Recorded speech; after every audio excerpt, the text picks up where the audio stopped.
Alhamdulillah, alhamdulillahirabbil alamin. Assalatu wassalamu ala asrofil anbiya'i wal mursalin Sayyidina Muhammadin wa ala alihi washabihi ajma'in amma ba'du. Puji syukur kehadirat Allah yang telah melimpahkan berkah dan rahmatnya kepada kita semua sehingga kita bisa berkumpul dalam acara workshop pengembangan metode produksi kosmetik modern berbasis bahan alam yang nanti akan diisi oleh PT Paragon. Selawat serta salam kita curahkan kepada junjungan kita Nabi besar Muhammad SAW yang telah membawa kita kepada jalan yang penuh cahaya, jalan keberkahan iman dan Islam.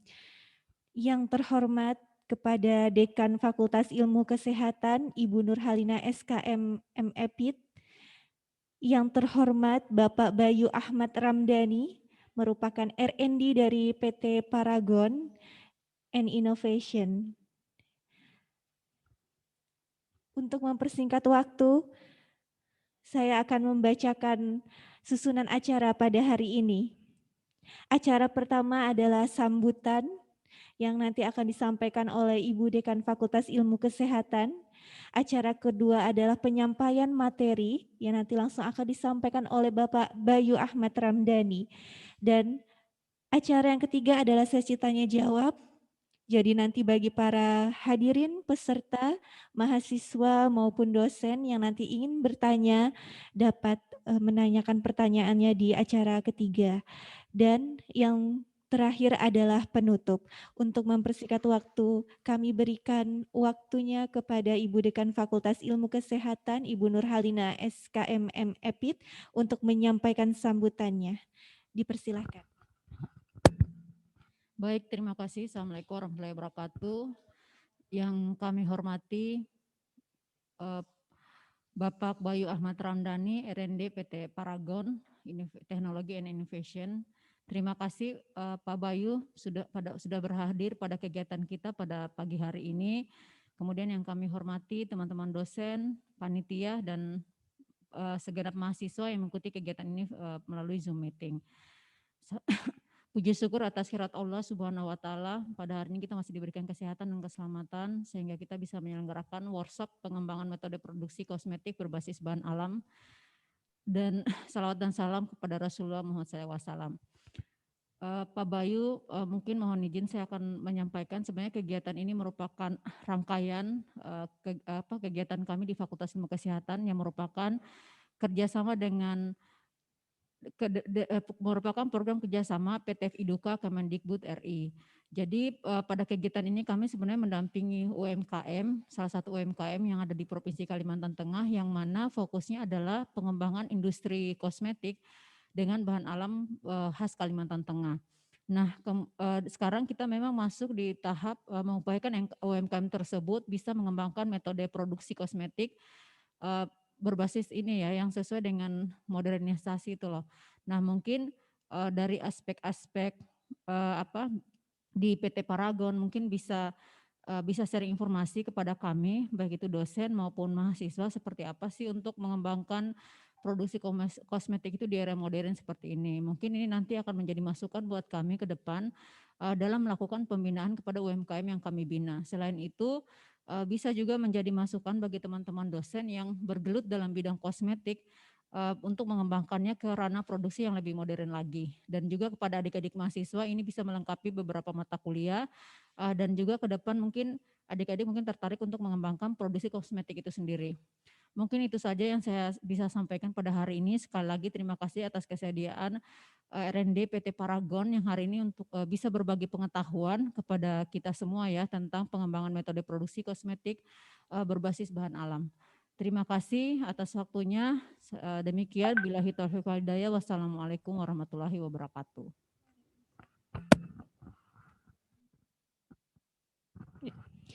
Terima kasih atas sambutannya kepada Dekan Fakultas Ilmu Kesehatan Universitas Muhammadiyah Palangkaraya, Ibu Nurhalina SKM MEPIT.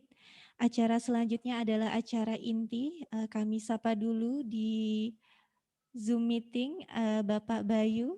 Apakah sudah bersiap Bapak? Assalamualaikum. Waalaikumsalam warahmatullahi wabarakatuh. Ya, selamat pagi teman-teman semua. Iya, selamat pagi Bapak. Berarti nanti PPT-nya langsung di screen-nya Share langsung screen, Pak ya. Bayu ya. Iya, oke. Terima kasih. Kepada yang terhormat Bapak Bayu Ahmad Ramdhani selaku R&D PT Paragon and Innovation, kami persilahkan Bapak, silahkan monggo. Baik. Terima kasih banyak. Assalamualaikum warahmatullahi wabarakatuh. Terima kasih banyak kepada Bapak dan Ibu dosen dari IKUM Palangkaraya dan juga teman-teman mahasiswa semua. Terima kasih banyak sudah mengundang PT Paragon Technology and Innovation sebagai salah satu industri farmasi, khususnya industri kosmetik di Indonesia ini ya, untuk mengisi di acara hari ini gitu. Merupakan sebuah kehormatan bagi kami juga untuk bisa sharing terkait pengembangan kosmetik khususnya di bidang bahan ini ya. Gitu. Jadi selama beberapa menit ke depan mungkin saya akan sharing sebuah presentasi terkait bagaimana sih pengembangan kosmetik yang sekarang dilakukan oleh PT Paragon, terutama dari yang erat kaitannya dengan research and development atau R&D ya di PT Paragon. Nanti mungkin juga ada beberapa step by step bisnis proses dari pengembangan kosmetik itu sendiri seperti apa dan concern-concernnya khususnya terkait bahan alam yang memang nanti mungkin akan digunakan pada pengembangan kosmetiknya gitu. Jadi semoga hari ini saya bisa sharing dan bisa bermanfaat untuk teman-teman semua, terutama tadi akan digunakan juga ya pengetahuannya untuk membimbing UMKM yang ada di daerah gitu ya. Mungkin saya izin langsung share screen saja ya teman-temannya. Ya baik Bapak, dipersilahkan. Sudah terlihat? Terlihat jelas. Oke. Iya. Mungkin saya perkenalkan diri dulu. Nama saya Bayu Ahmad Ramdhani. Teman-teman bisa panggil saya Bayu. Background saya adalah dari farmasi. Saya merupakan alumni dari Sekolah Farmasi Institut Teknologi Bandung. Angkatan tahun 2009. Saya lulus di tahun 2013. Kemudian mengambil program fast track dan lulus S2 di tahun 2014. Kemudian setelah itu saya melanjutkan program profesi apoteker di ITB juga. Kemudian saya lulus di tahun 2016 dan langsung masuk ke PT Paragon Technology and Innovation sebagai R&D formulator gitu ya. Nah, saya waktu itu spesialisasi di bidang color cosmetics gitu, di bidang make up. Kalau di Paragon itu memang R&D-nya terbagi menjadi dua divisi besar ya teman-teman. Jadi ada make up atau dekoratif atau kita sebutnya juga color cosmetics, dan juga ada yang skincare. Skincare itu dia masuk ke hair care, body care, masuk ke dalam divisi tersebut gitu. Nah, untuk saya memang spesialisasinya di bidang yang color cosmetics, dan saya 2016 masuk sebagai R&D formulator, sementara dari tahun 2018 sampai sekarang in charge dapat amanah sebagai R&D manager di PT Paragon Technology and Innovation seperti itu. Nah, seperti tema kita hari ini ya adalah pengembangan kosmetik berbasis bahan alam gitu. Jadi nanti saya akan jelaskan step by step pengembangan kosmetik itu seperti apa, dan juga menyisipkan pengetahuan sedikit-sedikit terkait dari bahan alamnya seperti apa.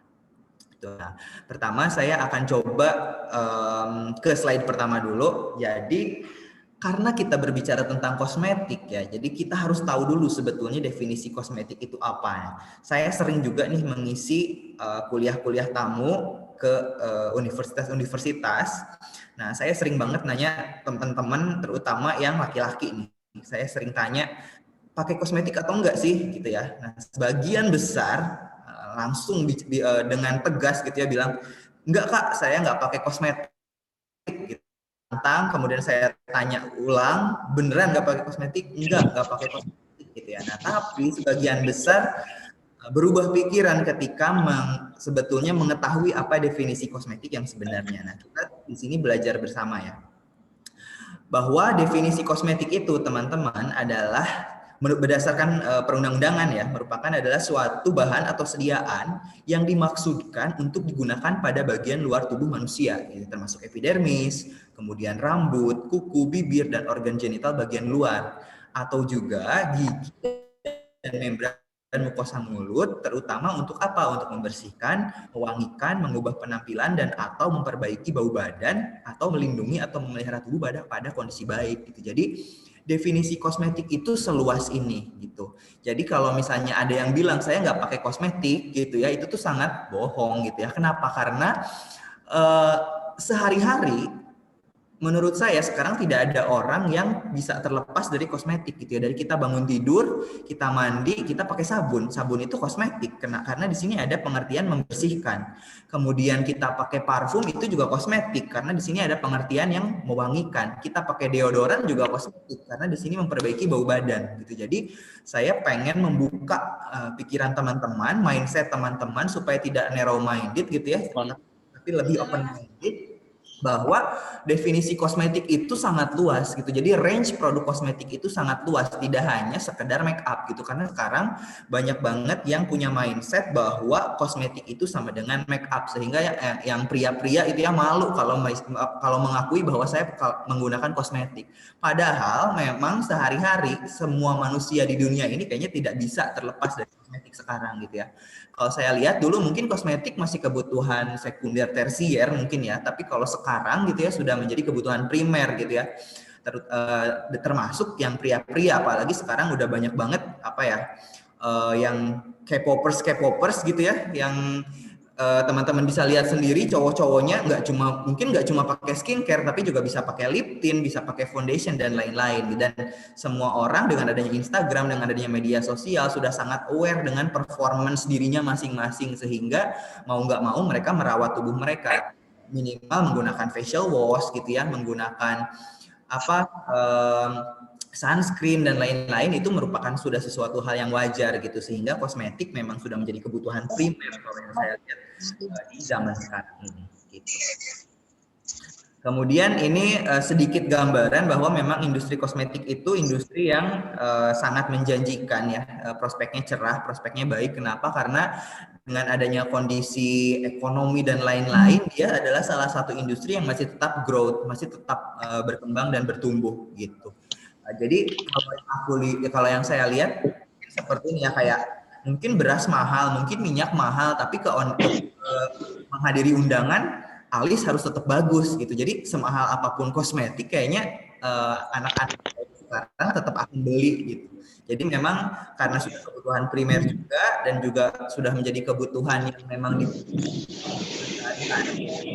sehingga kosmetik itu prospeknya ke depan sangat baik gitu. Jadi kalau misalnya teman-teman masuk ke industri kosmetik itu sudah merupakan suatu langkah yang tepat di era sekarang.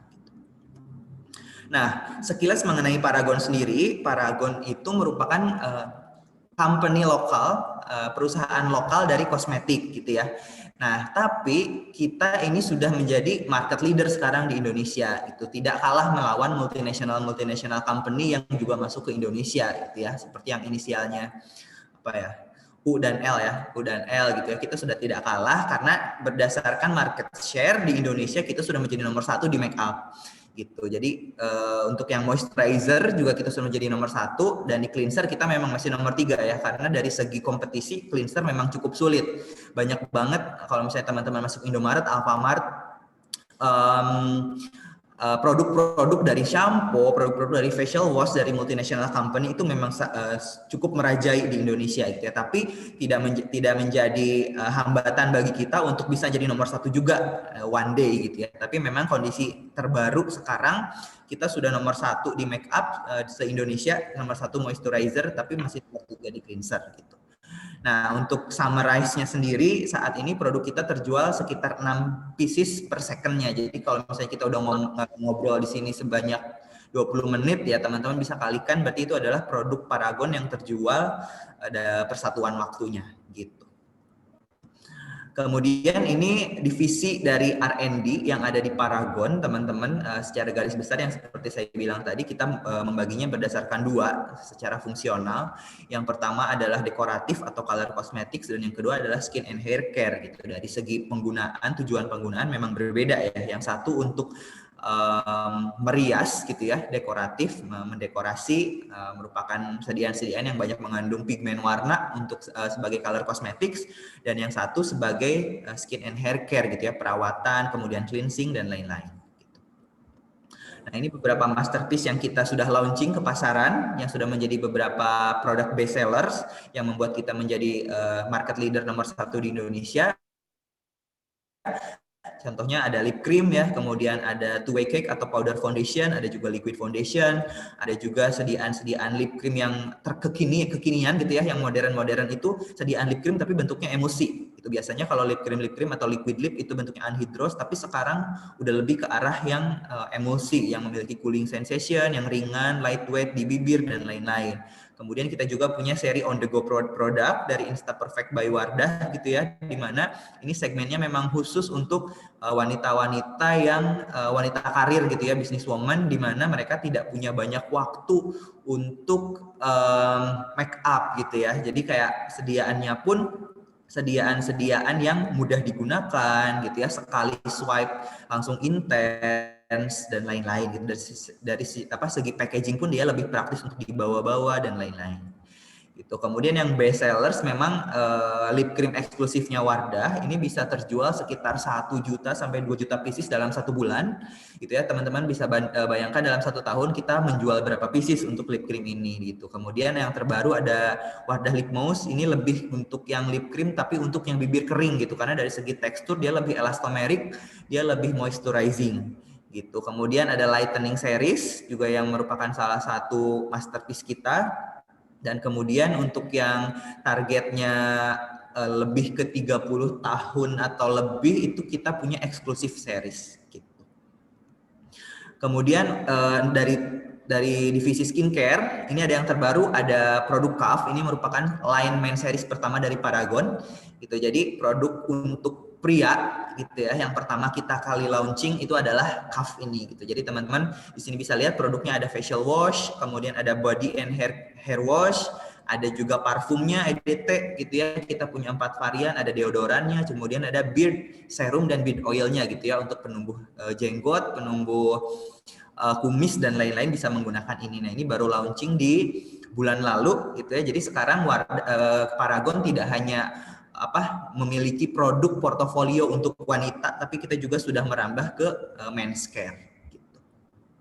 Kemudian yang terbaru juga kemarin ada Rose Series, Wardah Rose Series. Ini merupakan suatu rangkaian skincare yang khusus untuk moisturizing gitu ya, dari tonernya, dari day cream, dari night creamnya, dari serumnya, semuanya dikhususkan diformulasikan untuk melembabkan gitu. Kemudian kita juga tahun lalu naik tingkat nih teman-teman, dari yang masstige product kita menuju ke yang lebih premiumisasi gitu dengan meluncurkan Kristalur gitu. Nah, ini merupakan segmen tersendiri di mana kita mentargetkan segmen yang lebih tinggi gitu ya, yang mungkin ibu-ibu sosialita dan lain-lain gitu, yang lebih bisa untuk mencapai affordable untuk mereka gitu dari segi range harga produknya juga gitu. Kemudian dari brand yang lain ya Emina ini brand untuk teenager ya, lebih untuk teenager, first user cosmetics gitu. Dia temanya lebih ke colorful, lebih ke joyful, lebih ke simplicity.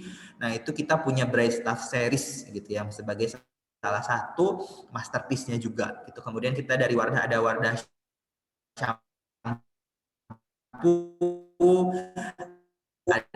ada White Secret series, Renew, kemudian untuk yang lightening series skincare-nya juga kita ada gitu. Jadi dari segi update produk ini adalah bentuk-bentuk sediaan yang saat ini sedang hype di pasaran nih teman-teman gitu. Jadi kalau mau mengembangkan produk kosmetik, mau itu berbasis bahan sintetik maupun bahan alam, biasanya ujung-ujungnya tuh ke arah sini gitu jenis produknya ya. Kalau skincare lebih ke arah moisturizer, ke arah serum, ke arah toner gitu ya, facial wash gitu, kemudian krim.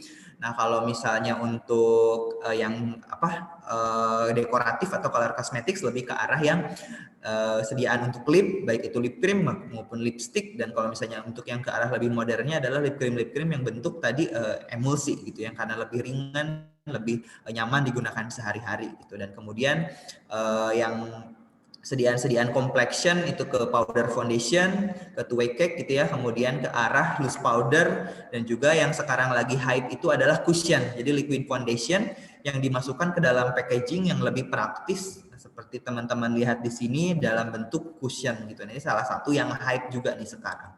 Jadi kalau dari segi produk teman-teman mau mengembangkan ke arah mana, mungkin lebih ke arah-arah produk-produk yang kekinian seperti ini. Nah, kemudian karena saingan kita kita memang sudah bukan lagi lokal produk, saingan kita sudah multinational company, mau tidak mau R&D-nya Paragon juga belajarnya tidak hanya di Indonesia. Kita pergi ke seluruh penjuru dunia untuk mengikuti exhibition, untuk berdiskusi dengan expert-expert, kemudian untuk berdiskusi dengan supplier dan juga prinsipal bahan baku yang memang terspesialisasi di bidang-bidang bahan baku tertentu gitu ya, untuk mendapatkan insight sebanyak mungkin, untuk mendapatkan source of raw material yang sebaik mungkin, dan kita formulasikan sebaik mungkin untuk bisa menciptakan produk-produk dengan mutu dan kualitas yang baik gitu. Nah, di kosmetik sendiri, teman-teman, mau itu yang bahan alam, mau itu yang bahan sintetik, 4 pilar utama yang perlu teman-teman tanamkan di dalam mindsetnya teman-teman, ada 4. Yang pertama, produknya tentu harus berkualitas, teman-teman. Mutu itu adalah nomor 1 ya, untuk bisa mendapatkan kepercayaan dari customer. Dari segi stabilitas dia harus stabil gitu, dari segi aplikasi dia harus enak, kemudian dari segi organoleptik dia harus wangi, harus warnanya bagus gitu ya. Jadi kualitas harus jadi tetap nomor 1 gitu ya. Kemudian keamanan juga penting gitu, karena keamanan itu menyangkut ke keselamatan dari konsumen. Jadi kita harus memastikan bahwa kosmetik yang kita develop itu tidak menyebabkan iritasi gitu ya. Kemudian dia juga tidak mudah untuk terkontaminasi mikroorganisme gitu, sehingga kita harus dapat menjamin bahwa ketika produk ini digunakan oleh masyarakat, oleh konsumen, itu aman.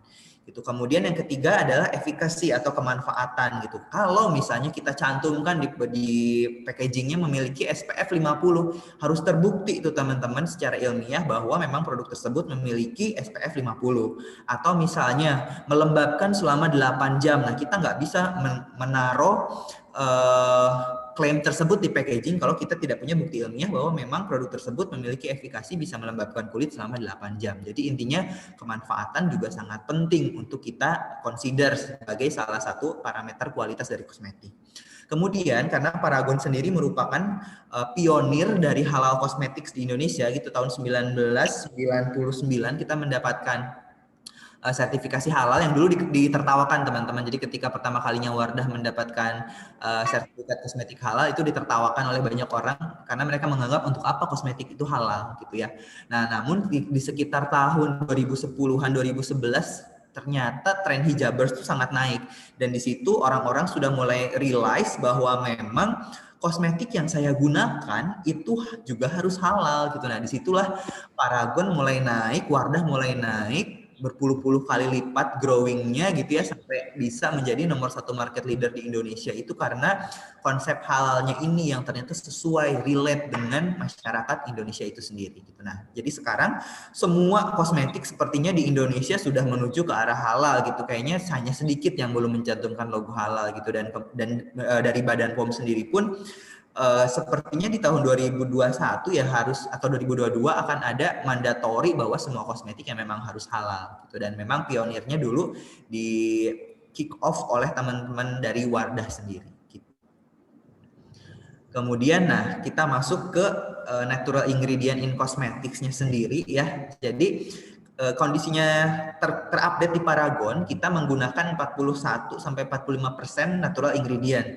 Itu natural ingredient itu banyak ya, ada yang organik, ada yang non organik. Kalau organik itu dari makhluk hidup, yang sumbernya dari makhluk hidup, yang non organik biasanya natural dari bahan tambang, misalnya seperti talc gitu ya, itu kita ambilnya dari bahan tambang atau iron oxide gitu ya. Nah, contoh-contoh produk yang kita gunakan yang natural itu seperti yang dicantumkan di sini, ada misalnya talc, ada cornstarch, ada mica, ada sericide gitu ya. Kemudian kebanyakan biasanya adalah oil atau emollient yang merupakan bisa sintetik ataupun dari ekstraksi dari tumbuhan-tumbuhan tertentu gitu ya. Kalau misalnya kita berbicara tentang bahan alam, tentu saja oil yang kita maksud adalah oil-oil yang memang diekstraksi dari tumbuhan, misalnya avocado oil, castor oil, dan lain-lain gitu ya. Kemudian iron oxide biasanya kita gunakan sebagai bahan baku pigmen. Iron oxide itu adalah suatu mineral ya, suatu mineral hasil tambang, yang berarti kita bisa consider dia sebagai bahan alam yang berbasis yang natural tapi non organik gitu ya. Kemudian ada pigmen-pigmen juga, ada banyak pigmen organik yang kita gunakan. Kita juga menggunakan ekstrak-ekstrak juga gitu ya, untuk biasanya sebagai story ataupun bisa sebagai aktif ingredientnya sendiri gitu, berdasarkan misalnya hasil studi efikasi, oh ternyata ekstrak tersebut bisa mencerahkan, misalnya seperti licorice. Kemudian ada juga ekstrak-ekstrak yang bisa melembabkan seperti misalnya aloe vera dan lain-lain gitu. Jadi intinya dari segi bahan baku alam yang kita gunakan ada di seputaran itu ya. Bahan baku natural itu biasanya ada yang non organik, ada yang organik gitu. Nah, kemudian brutal fact-nya adalah 80-85% bahan baku alam yang kita gunakan itu adalah impor, teman-teman. Kenapa? Karena memang kita melihat bahwa supplier bahan baku di Indonesia itu belum banyak yang memiliki kualitas dan juga konsistensi yang baik gitu. Karena kalau di industri kosmetik, apalagi kita sekarang sudah menjadi nomor 1 market leader, yang sangat dibutuhkan adalah kualitas dari bahan bakunya itu sendiri gitu. Nah, belum banyak supplier di Indonesia, supplier bahan baku di Indonesia yang bisa mensupport hal tersebut gitu. Karena teman-teman bisa bayangkan sendiri, kalau misalnya ada suatu industri yang mensupport kita suatu bahan baku, misalnya tadi aku contohkan avocado oil. Nah, avocado oil batch pertama yang datang ke pabrik kita dengan batch yang kedua yang akan datang misalnya 2 atau 3 bulan kemudian harus sama speknya gitu. Kenapa? Karena kita inkorporasikan bahan baku avocado oil itu ke dalam formulasi, di mana kalau misalnya beda batch, beda kualitas, hasil produk akhir yang kita produksi juga akan bisa berubah. Misal, avocado oil yang datang di bulan ini warnanya bening. Avocado oil yang datang 3 bulan lagi warnanya kekuningan. Kita masukkan ke dalam krim, warna krimnya jadi berubah, yang tadinya putih jadi kekuningan. Konsumen akan percaya? Enggak, konsumen nggak akan percaya. Kenapa produk yang pertama kali saya beli warna putih, tapi yang berikutnya saya beli warna kuning? Nah, oleh karena itu dari supplier raw material pun harus bisa konsisten gitu dalam hal kualitas dan spesifikasi raw material yang diberikan kepada industri gitu. Karena kita mainannya dengan kepercayaan masyarakat gitu. Kalau kualitasnya berubah-ubah, ya kita juga akan kesulitan untuk menjual produknya gitu. Atau saya sering juga mendengar ada bahan baku yang kalau misalnya di harvest atau dipanen di pagi hari dan dipanen di sore hari itu menghasilkan senyawa kimia yang berbeda. Nah, hal-hal seperti itu pun harus dikonsider gitu oleh supplier bahan baku, karena akan menyebabkan perbedaan kualitas bahan yang diberikan ke industri juga. Atau ada juga kasus di mana perkebunan yang ada di Palangkaraya misalnya dengan perkebunan yang ada di Sumatera misalnya ya menghasilkan produk yang beda meskipun spesies tanamannya sama misalnya. Itu pun bisa terjadi. Kenapa? Karena kondisi tanah dari masing-masing daerah juga beda. Nah, itu yang hal-hal yang perlu diperhatikan ketika kita berbicara tentang bahan alam. Konsistensi sangat penting. Konsistensi kualitas, konsistensi cemaran mikroba dan lain-lain sangat penting, karena industri butuh bahan yang memang speknya tidak banyak fluktuasi berubah. Itu biasanya itu adalah concern utama yang dihadapi sama industri-industri bahan alam, raw material bahan alam, untuk menjaga konsistensinya sebaik mungkin. Apalagi supplier-supplier raw material di Indonesia ini belum banyak yang bisa mensupport kita dari segi dokumentasi gitu. Jadi kayak misalnya kita minta COA itu biasanya dari segi keamanan belum lengkap, dari segi spek belum lengkap gitu, sehingga membuat kita kesulitan untuk mengontrol kualitas produk akhirnya nanti gitu, karena kualitas bahan awalnya pun belum bisa terjaga dengan baik. That's why kenapa sekarang kebanyakan kita masih melakukan import dari produknya, dari bahan baku sendiri gitu, karena kita mencari memang supplier yang bisa konsisten dalam mensupport kualitas bahan baku sendiri, seperti itu. Kemudian ya ini tadi ya beberapa kelebihan dan kelemahan gitu ya. Kalau kelebihannya di Indonesia ini memang dari segi sumber banyak ya teman-teman. Biodiversity kita sangat banyak gitu ya, dari segi jenis tumbuhan banyak banget gitu, kita bisa pakai jenis apapun gitu ya. Kemudian low operational cost karena dari dalam negeri gitu ya. Tapi memang kelemahannya adalah tadi less supporting data gitu ya. Misalnya teman-teman mau mengembangkan suatu bahan baku ekstrak tumbuhan tertentu, tapi ternyata belum ada data efikasinya, belum ada data kemanfaatannya. Kemudian kualitasnya tidak konsisten. Kemudian ada big gap antara research fokus sama industri. Nah, jadi misalnya teman-teman mengembangkan produk yang ke arah anti aging. Ternyata industri lagi butuhnya itu anti blue light loh, lagi butuhnya itu rising loh. Nah, di situ yang jadi nggak nyambung gitu teman-teman antara apa yang di-develop gitu teman-teman, antara apa yang teman-teman sama apa yang dibutuhkan sama industri. Jadinya nggak match dan nggak goal gitu. Jadinya teman-teman memang harus tahu nih sebetulnya yang dibutuhkan oleh industri sekarang tuh apa, tren yang sedang ada sekarang itu apa, supaya ketika teman-teman mengembangkan produk pun bisa kepake sama industri. Kemudian teknologi implementation and agility, biasanya ini terkait dengan nantinya skala produksinya. Misal teman-teman bisa mensupport kita bahan kualitas sudah bagus gitu ya. Kemudian teman-teman bisa mensupport kita bahan baku tadi misalnya avocado oil 20 kg sebulan. Oke, kita pakai gitu ya karena kita memang butuhnya 20 kg sebulan. Tapi ketika kita launching, ternyata produknya banyak disukai sama orang. Akibatnya apa? Akibatnya gitu. Jadi misalnya butuhnya 20 kilo sebulan, ternyata dengan forecast-nya naik, permintaan pasar naik, kita jadi butuhnya 100 kilo sebulan atau mungkin 1 ton sebulan. Nah, mampu nggak sih industri bahan baku ini mensupport kita bahan baku sebanyak itu? Gitu. Karena yang namanya industri, permintaan itu fluktuatif, kadang tinggi, kadang rendah. Nah, yang bahaya adalah ketika sebenarnya ini positif problem gitu ya, di mana barang kita laku gitu. Tapi kalau kebanyakan industri lokal itu tidak bisa mensupport ketika ada terjadi kenaikan demand bahan baku gitu, di mana kita tadinya butuh 20 kg bisa support, ketika produknya laku dan kita butuh 1 ton nggak bisa support. Nah, itu perlu dipikirkan juga tuh produksi skala labnya gimana, produksi scale up-nya gimana, dan produksi skala besarnya gimana, apakah mumpuni untuk bisa mensupport dalam jumlah yang besar. Kemudian ke depannya ada trendnya itu sustainability ya, karena sekarang trennya sudah lebih ke arah sustainability, di mana segala hal yang kita lakukan itu harus bisa mensupport keberlangsungan hidup manusia dalam jangka waktu panjang ke depan gitu. Jadi concernnya kalau kita memakai bahan alam pasti ditanya apakah sudah diharvest secara sustain gitu ya, apakah ini perkebunannya harus menghanguskan dulu hutan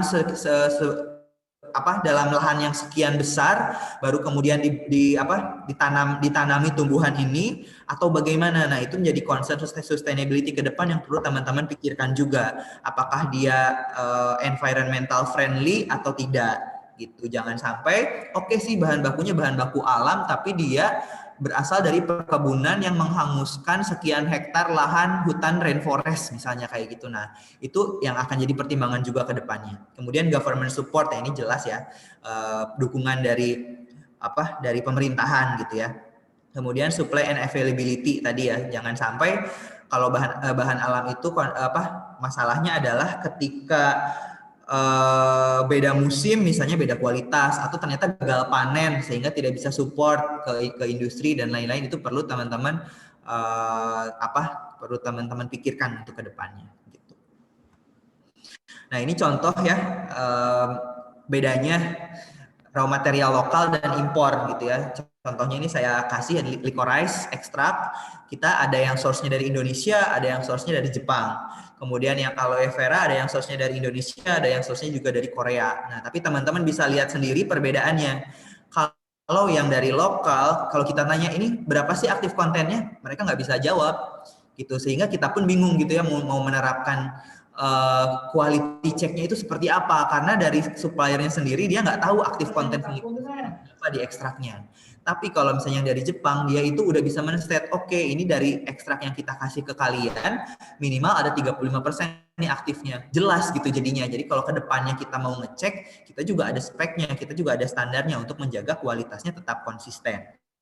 Kemudian efikasi datanya untuk yang lokal kita tanya gimana, nggak bisa ngasih datanya. Sementara untuk yang impor dia bisa ngasih datanya gitu. Untuk toksikologi data juga seperti itu. Untuk yang impor tuh biasanya mereka udah lengkap data-datanya gitu. Kemudian halal dokumen, kalau halal dokumen mungkin yang lokal juga udah bisa ya, udah bisa memberikan data-datanya.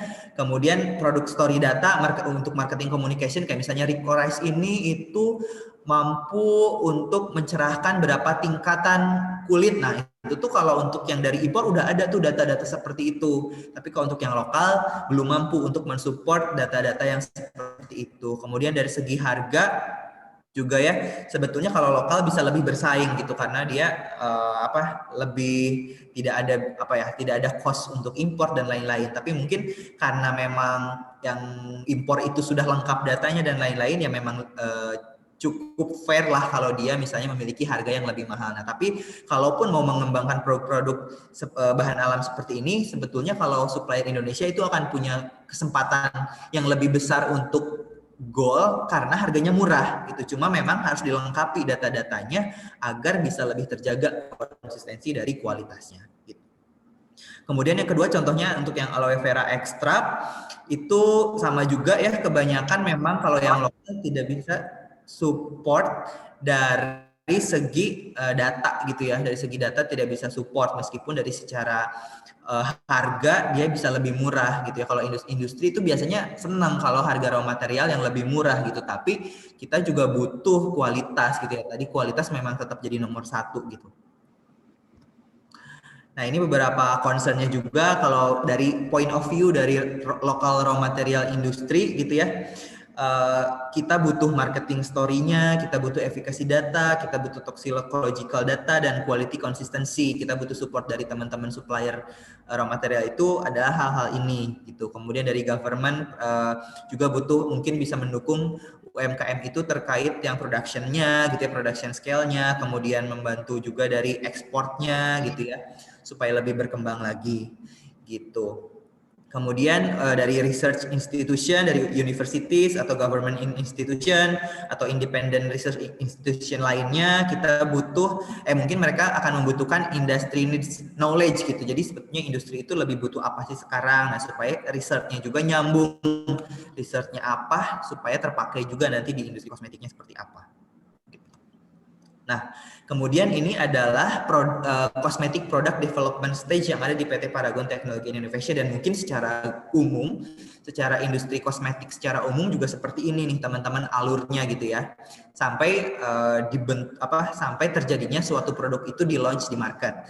Jadi biasanya kita akan ada request project dulu dari teman-teman marketing. Di situ kemudian kita akan lanjut ke pre-formulation studies, kita mempelajari sebetulnya produk seperti apa sih yang diinginkan oleh teman-teman marketing itu gitu ya.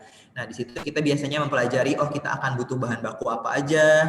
Kemudian kita misalnya akan membuat suatu lip tintnya itu akan ada berapa warna, harganya itu akan berapa, klaimnya mau apa aja. Nah, itu kita pelajari di pre-formulation studies berdasarkan request yang diberikan oleh tim marketing. Nah, tahapan berikutnya ini saya highlight karena ini yang merupakan salah satu tahapan penting kalau kita mau mengembangkan kosmetik berbasis bahan alam gitu, di mana setelah kita melakukan pre-formulation studies kita akan keluar kesimpulan kita akan menggunakan bahan baku apa aja nih, mungkin akan membutuhkan 10 bahan baku A sampai bahan baku J. Nah, nanti di situ kita akan pelajari bahan baku A itu boleh nggak sih dicampur langsung dengan bahan baku B, atau bahan baku A itu harus dipanaskan dulu sebetulnya gitu ya sebelum dicampurkan dengan bahan baku lainnya. Nah, itu kita harus pelajari dulu di pre-formulation study. Setelah itu kita akan melakukan sourcing raw materialnya. Biasanya bahan baku ini sudah existing ada di industri atau ternyata ini bahan baku baru. Kalau bahan baku baru, mana nih supplier-supplier yang bisa kita percaya untuk mensupport kita dalam pengadaan bahan baku ini. Nah, tentu saja selain dari harga tadi ya, yang kita perhatikan juga adalah kualitas dan juga konsistensi dari bahan bakunya itu sendiri. Nah, mungkin tantangannya untuk di yang kosmetik berbasis bahan alam adalah konsistensi dari raw material. Itu karena itu yang biasanya sering menjadi problem ketika kita menggunakan bahan baku dari bahan alam. entah warnanya bergeser-geser, entah viskositasnya bergeser-geser, cemaran mikrobanya ternyata nggak masuk gitu, yang awalnya masih oke-oke aja gitu ya dilakukan uji mikroba, tapi ternyata untuk yang batch berikutnya banyak terjadi kontaminasi jamur, banyak terjadi kontaminasi bakteri gitu, kemudian kadar airnya berubah, kemudian efikasinya jadi berubah, sensory feel-nya jadi berubah karena tidak konsisten dari raw materialnya itu sendiri gitu. Apakah itu entah harvestingnya yang berbeda, metode harvestingnya berbeda, harvestingnya di waktu yang berbeda, harvestingnya di perkebunan yang berbeda. Nah, itu yang harus menjadi concern dalam mensourcing bahan baku, bahan alam. Gitu. Kemudian kalau misalnya kita sudah mendapatkan bahan bakunya, nanti kita baru melakukan yang namanya formulasi gitu. Kita establish metode pencampuran, bagaimana nanti proses fillingnya, apakah butuh pemanasan atau tidak, apakah kalau bentuknya emulsi di suhu berapa sih fase airnya, di suhu berapa sih fase minyaknya, dicampur bagaimana, berapa RPM mixingnya dan lain-lain kita lakukan di sini, formulasi dan juga evaluasi. Evaluasinya itu ada dua, dari segi sensory feel atau aplikasi, misalnya kita mengembangkan suatu bedak, apakah betul coveragenya sudah bagus, apakah betul sensorinya sudah lembut ketika digunakan. Kemudian kita juga evaluasi dari segi physical parameternya. Misalnya kalau misalnya bedak dijatuhkan dari ketinggian 75 cm masih kuat atau enggak, dijatuhkan dari ketinggian 1 meter pecah atau enggak. Kemudian kalau misalnya lipstick, apakah melting point-nya di berapa sih, leleh nggak sih ketika distribusi di suhu 40 derajat, atau terkena cahaya matahari kemudian terpanaskan 50 derajat, leleh atau enggak. Nah, kita juga harus memastikan dari segi physical parameter stability-nya juga gitu ya. Dan kemudian kita juga tentu saja perlu menghitung harga formulanya gitu, karena mau nggak mau yang namanya industri itu kita jualan teman-teman, kita prinsip ekonomi kita pegang gitu ya, kita mau modal sekecil mungkin dengan profit yang sebesar mungkin tentu saja gitu ya. Makanya dalam melakukan formulasi, dalam melakukan sourcing bahan baku, harga juga merupakan salah satu poin yang penting untuk kita tinjau lebih lanjut gitu.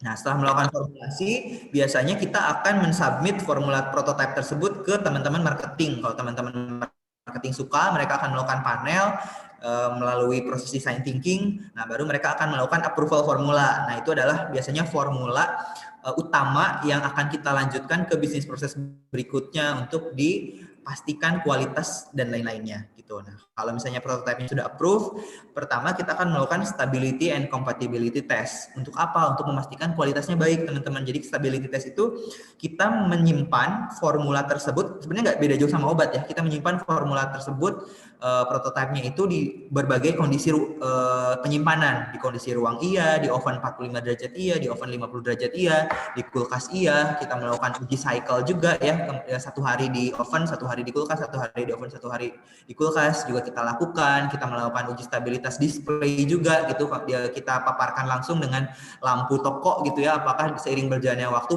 warnanya menjadi pudar atau enggak gitu ya. Kemudian kita lakukan juga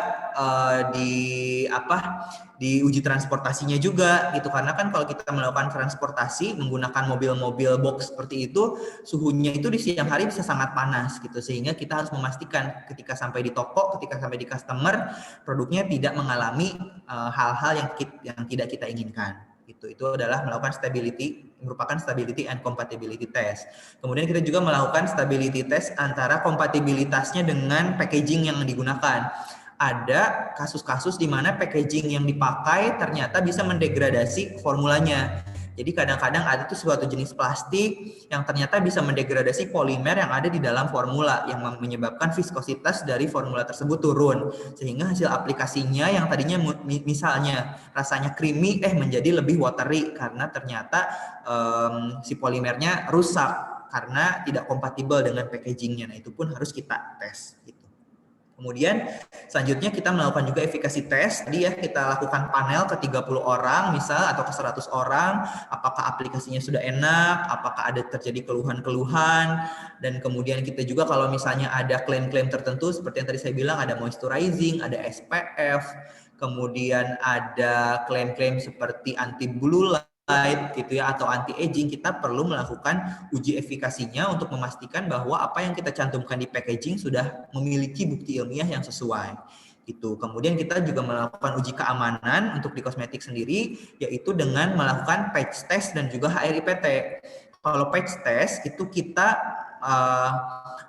mengoleskan produk kosmetiknya itu ke kulit gitu ya, ke kulit secara langsung, biasanya ke kulit punggung dalam 1 kali paparan, apakah dia menyebabkan kemerahan atau iritasi atau tidak gitu. Kemudian untuk HRIPT, Human Result Insult Patch Test, ini sebetulnya mirip dengan patch test, namun dia dilakukan berulang. Tujuannya untuk apa? Untuk memastikan bahwa produk tersebut tidak menyebabkan alergi untuk sebagian besar orang gitu. Nah, karena yang namanya reaksi alergi teman-teman sudah tahu sendiri bahwa biasanya tidak muncul dalam kali pertama paparan. Biasanya dia membutuhkan antigennya dalam akumulasi jumlah tertentu mencapai thresholdnya untuk memicu antibodinya muncul, baru setelah antibodinya timbul ketika terjadi paparan berikutnya baru menimbulkan reaksi alergi gitu. Nah, oleh karena itu biasanya dari segi keamanan kita melakukannya 2 gitu ya, ada patch test dan juga ada HRIPT untuk memastikan dia non iritan dan juga memastikan dia non alergenik gitu.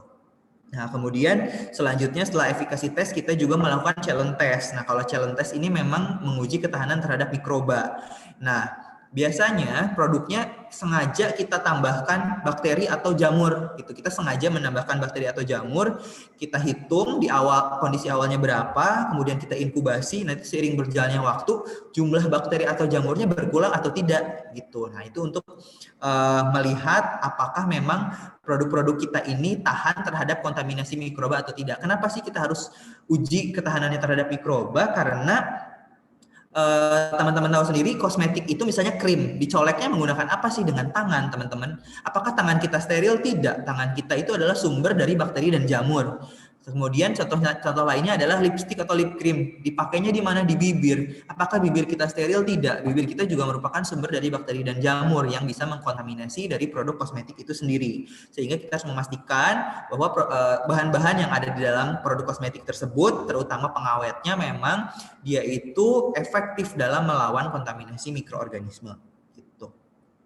Kemudian, nah dari stability test ini nanti kita akan outputnya itu adalah mendapatkan prediksi stability test sama seperti obat gitu ya. Jadi dengan lolos 3 bulan stab test, kita bisa state di packaging bahwa dia memiliki expiry 3 tahun gitu. Sementara kita juga tetap memantau dari real time stability testingnya supaya kita lebih bisa mendapatkan gambaran secara real seiring berjalannya waktu dia stabil atau tidak gitu. Tapi untuk awalan kita menentukan safe life biasanya kita menggunakan yang accelerated stability test gitu. Kemudian selanjutnya kalau uji-uji ini udah oke semua, kita maju ke pilot scale. Nah, di sini baru kita naik dari skala lab ke skala pilot.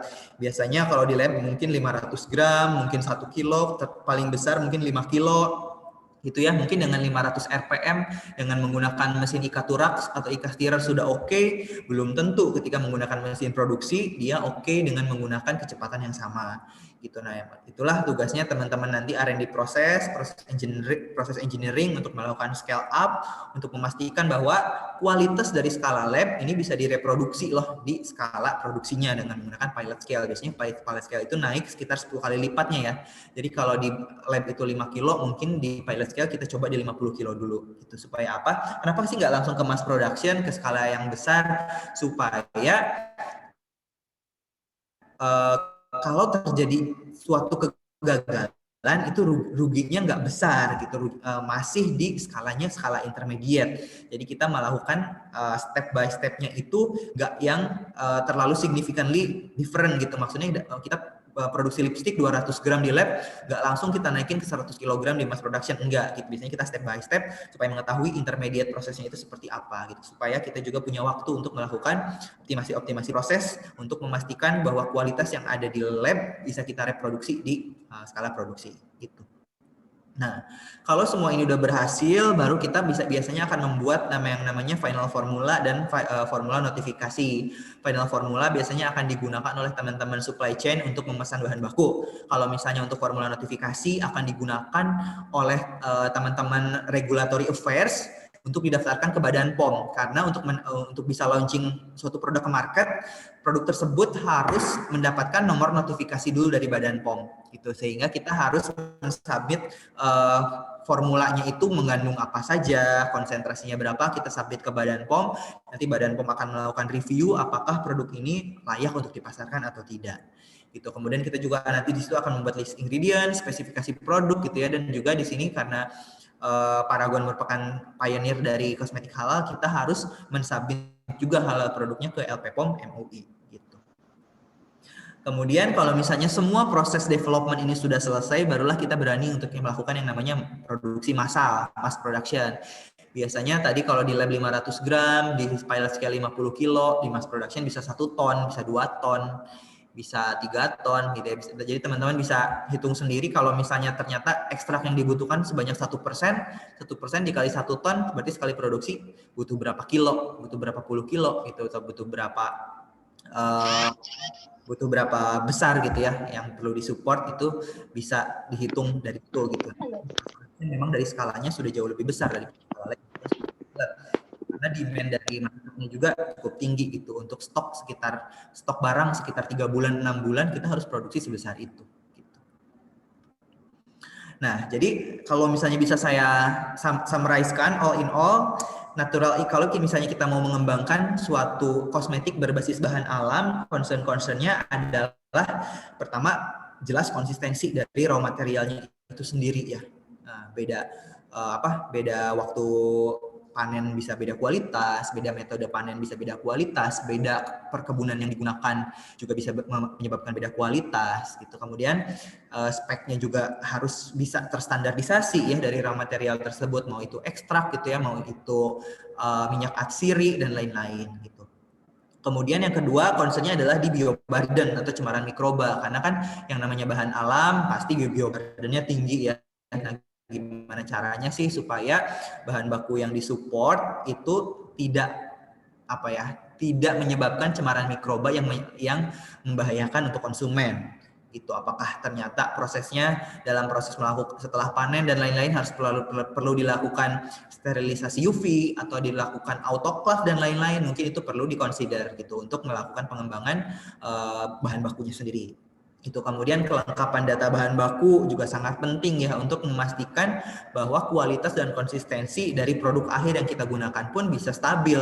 Itu jangan sampai ternyata spek dari raw materialnya sendiri naik turun, fluktuatif, nggak konsisten, yang membuat produk akhirnya pun kualitasnya naik turun. Gitu. Nah itu berbahaya kalau untuk industri kosmetik karena akan sulit mendapatkan kepercayaan dari masyarakat gitu. Masyarakat yang mencoba misalnya pertama kali udah suka dengan produknya, tapi ketika repurchase, reorder, mendapatkan bahan yang ternyata secara kualitas berbeda gitu. Nah itu dia nggak akan beli tuh untuk yang ketiga kalinya gitu. Kemudian concern yang terakhir adalah produksi skala besarnya gitu ya. Tadi sudah saya jelaskan juga, ketika bisa mensupport 20 kilo, ternyata demand-nya naik, konsumen suka. Nah, bisa nggak sih mensupport 1 ton? Nah, itu perlu dipikirkan juga ke depannya kalau teman-teman memang mau mengembangkan raw material yang berbasis bahan alam. Itu, tapi kalau dari segi pengembangan kosmetiknya itu sendiri, baik bahan alam maupun sintetik sebetulnya nggak terlalu berbeda jauh, stepnya sama seperti ini. Cuma untuk yang di bahan alam mungkin concernnya adalah yang saya beri garis ini ya, yang saya beri garis highlight. Teman-teman kalau misalnya mau develop kosmetik berbasis bahan alam, yang penting itu adalah di step ininya, yang krusial ada di step ininya gitu, karena bahan alam sangat erat kaitannya dengan ketidakkonsistenan dari kualitas bahan bakunya gitu. Nah, ini sedikit insight bahwa yang namanya industri kosmetik itu sangat depend on sensory feel, teman-teman. Beda dengan obat gitu. Kalau obat itu challenge-nya mungkin dari segi development menurut saya lebih jelas daripada kosmetik, karena sudah ada panduannya, sudah ada farmakope ya, sudah ada farmakope herbal juga gitu ya untuk yang kosmetik bahan alam, tapi pedoman-pedomannya itu sudah ada gitu. Jadi kalau misalnya teman-teman mau mendevelop suatu tablet paracetamol misalnya, itu tuh sudah jelas dia itu harus mengandung paracetamol 90% sampai 100% misal dari yang tertera di packaging. Jadi kalau misalnya uji disolusi dan ternyata hasilnya masuk, ya udah gitu, oke gitu, dia akan rilis. Tapi kalau kosmetik beda. Kalau kosmetik requestnya itu adalah produknya harus memiliki sensory feel yang silky, yang seperti sutra, lembutnya seperti sutra. Nah itu bingung kuantifikasinya, karena tidak ada kuantifikasi silky feel tuh nggak ada. benar-benar mengandalkan five sense kita, panca indera kita untuk bisa melihat suatu kualitas dari kosmetik gitu. Kemudian kalau untuk yang klaim-klaim lainnya yang bisa terkuantifikasi itu paling seperti SPF. Kalau SPF bisa diukur ya, bisa dikuantifikasi. Kalau misalnya moisturizing itu bisa dengan melakukan panel gitu, atau kita melakukan analisa kulit. Kemudian long lasting gitu ya, kalau misalnya lipstick harus tahan lama selama 8 jam itu masih bisa, tapi tidak terkuantifikasi sih. Tapi itu bisa lebih dilihat dari foto bibir dalam waktu 4 jam, 8 jam, 12 jam, apakah masih ada di bibir atau tidak, itu masih bisa.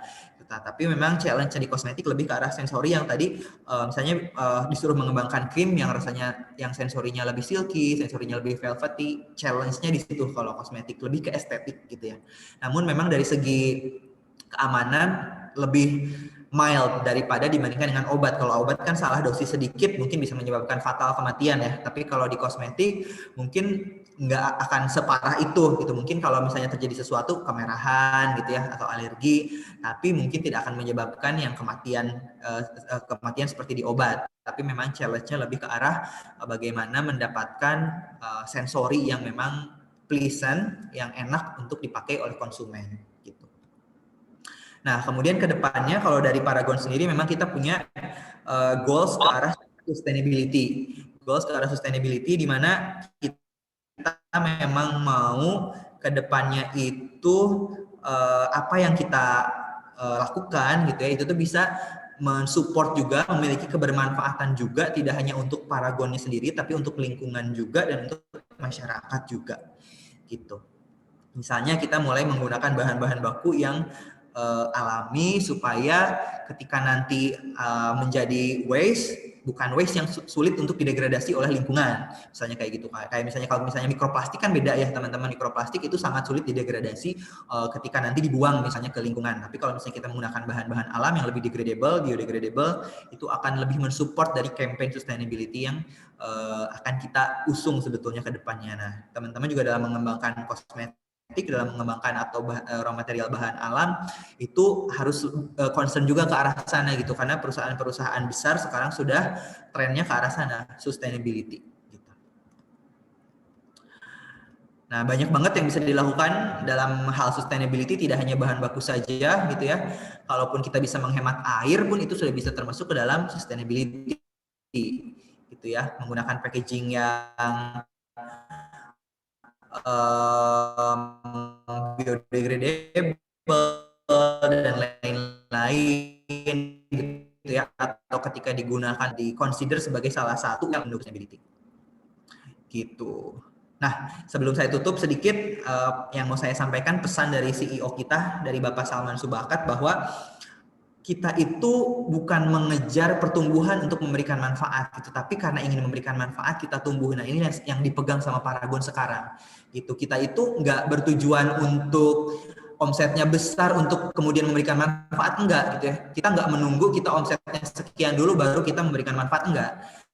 Tapi kita memberikan manfaat dulu ke orang lain, nanti omset itu akan naik dengan sendirinya. Nah, jadi teman-teman ketika melakukan apapun gitu ya, melakukan development produk, melakukan apapun di keseharian teman-teman, pesannya dari teman-teman Paragon di sini adalah niatkan di dalam mindsetnya teman-teman semua bahwa itu untuk memberikan manfaat kepada orang lain gitu. Ketika itu berhasil mendeliver kebermanfaatan untuk orang lain, manfaat-manfaat lainnya itu akan datang dengan sendirinya kepada kita. Jadi tagline-nya adalah manfaat dulu baru tumbuh kemudian. Nah, kedepannya memang kita sangat open gitu ya untuk bisa melakukan kerjasama gitu dengan university. Kita juga banyak sekarang melaksanakan kerjasama universitas gitu ya, dalam melakukan metode pengembangan gitu, dalam melakukan screening raw material gitu, dalam melakukan metode fisikal pengembangan fisikal parameter dari kosmetiknya sendiri, bahan aktif itu kita udah lumayan banyak sekarang melakukan kerjasama dengan university gitu ya.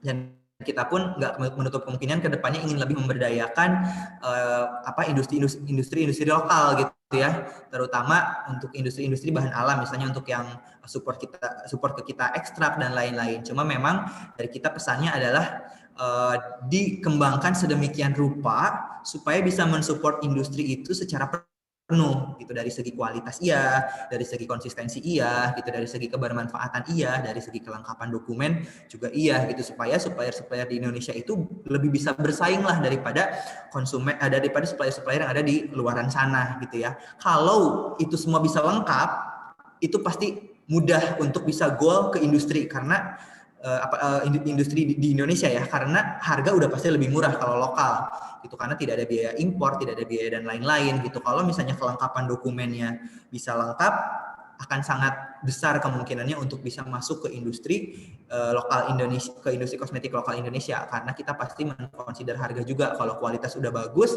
data udah lengkap, ngapain kita import gitu ya. Kita juga bisa kok memberdayakan juga teman-teman yang ada di dalam negeri gitu ya, kalau misalnya secara kualitas sudah baik.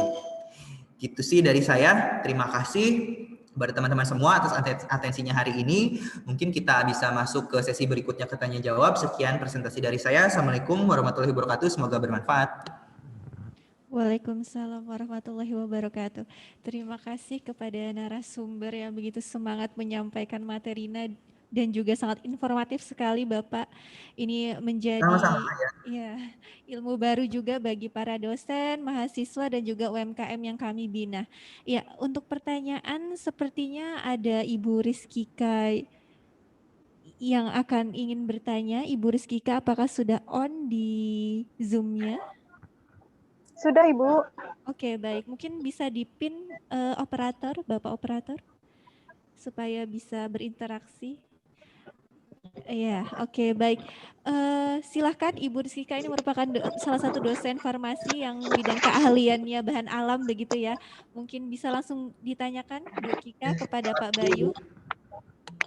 Ya, baik. Terima kasih pada Bu Sesanti ya. Assalamualaikum warahmatullahi wabarakatuh.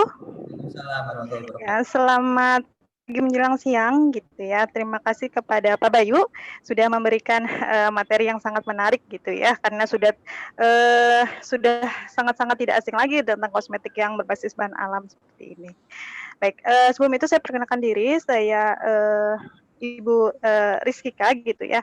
Saya salah satu dosen prodi farmasi dan sangat relate sekali gitu ya. Kebetulan bidang saya juga pengembangan obat dan kosmetik bahan alam seperti itu.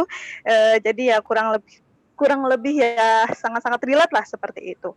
Nah, Pak Bayu, sebelumnya saya ingin bercerita sedikit seperti itu, bahwa biasanya saya sharing-sharing dengan mahasiswa atau dengan teman-teman dan berbagai kalangan seperti itu ya. Sepertinya mindset untuk kosmetik berbasis bahan alam ini masih belum mengena secara merata seperti itu. Jadi biasanya bertanya seperti ini, Bu, kan kosmetik berbahan berbahan alam seperti itu, tapi kenapa kok ada juga nih komposisi-komposisi dari sintetis seperti itu. Nah, biasanya sering saya jelaskan bahwa kosmetik bahan alamnya memang bahan bakunya bahan alam gitu. Nah, bahan alam ini kan tidak akan menjadi suatu nilai produktif jika tidak ada teknologi seperti itu ya. Teknologi dari sediaan. Jadi untuk mempermudah penggunaan misalkan di kosmetik gitu, bahan alam ya pasti didukung dengan teknologi dan bahan-bahan tambahan lainnya, mungkin untuk stabilitasnya, untuk misalkan pH-nya dan lain-lain. Itu biasanya sering saya jelaskan dan sharing kepada mahasiswa atau dan lain-lainnya. Nah, pertanyaan saya tadi sudah Bapak Bayu jelaskan juga bahwa untuk kosmetik berbahan alam khususnya di PT Paragon itu menggunakan bahan baku yang mayoritasnya dari import ya, bukan begitu? Oke.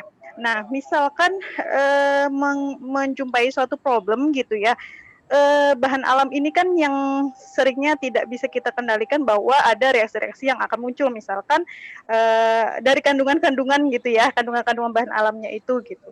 Nah, misalkan si produk importnya ini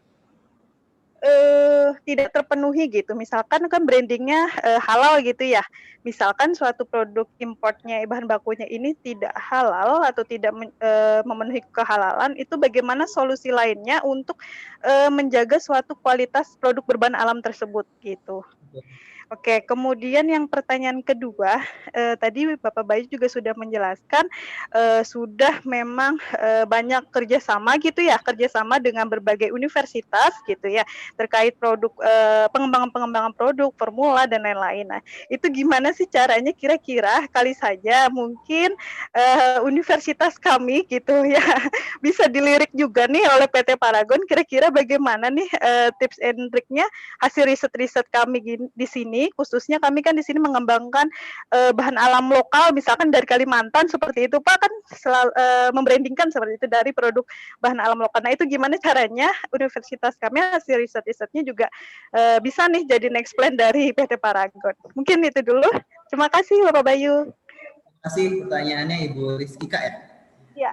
Ya, mungkin aku coba tanggapi dulu yang pertama untuk komposisi yang sintetik ya. Memang betul, kalau misalnya kita judulnya kan mengembangkan kosmetik bahan alam ya, tapi kenapa sih di dalamnya masih suka ada komponen-komponen sintetiknya? Karena memang seperti yang saya jelaskan tadi bahwa kosmetik itu nomor satunya adalah estetik, baik itu penampilan maupun dari sensorinya. Biasanya kalau kita menggunakan bahan alam saja, biasanya suka banyak yang tidak tercapai untuk parameter-parameter tersebut gitu. Jadi kayak takutnya kita percuma mengembangkan bahan baku kosmetik yang berbasis bahan alam, tapi ternyata di pasaran nggak laku. Iya, gitu. Karena mungkin dari secara sensori masih kalah nih dengan kompetitor-kompetitor yang lain. Oleh karena itu biasanya kita tetap memix dengan bahan baku sintetiknya gitu. Nah, kemudian apalagi terutama untuk bahan-bahan yang make up gitu ya. Kalau untuk yang skincare mungkin karena sebagian besar komposisinya adalah air, masih bisa diakalin lah untuk bisa semuanya 100% natural gitu. Nah, tapi untuk yang make up itu biasanya agak sulit karena kita sudah cukup silikon dependent gitu ya. Jadi kalau make up tidak pakai silikon itu biasanya agak sulit untuk mendapatkan aplikasi yang superior itu gitu dibandingkan dengan kompetitor yang lain gitu. Nah, mungkin ini bisa menjadi celah juga bagi teman-teman apakah mungkin ada bahan alam yang bisa mereplace dari silikon-silikon ini, karena biasanya yang paling utama yang menyebabkan kita tidak bisa untuk 100% natural adalah sensory feel yang asal mulanya itu dari silikon itu. Jadi kalau kita oleskan silikon itu kerasa banget ya, kayak sensorinya itu silky, enak, spreadingnya enak. Nah, itu mungkin yang perlu teman-teman kembangkan ke depannya jika ingin mereplace dari bahan-bahan baku sintetik tersebut menjadi bahan-bahan baku yang natural. Dan kemudian ada sertifikasi di luar negeri sana yang namanya seperti Cosmos Natural. Nah, itu pun mereka untuk mendapatkan logo tersebut tidak mempersyaratkan 100% natural, tidak. Jadi mereka pun paham dan juga persyaratannya pun ada macam-macam. Ada yang 85% natural dapatnya logo yang mana, 90% natural dapat logonya yang mana.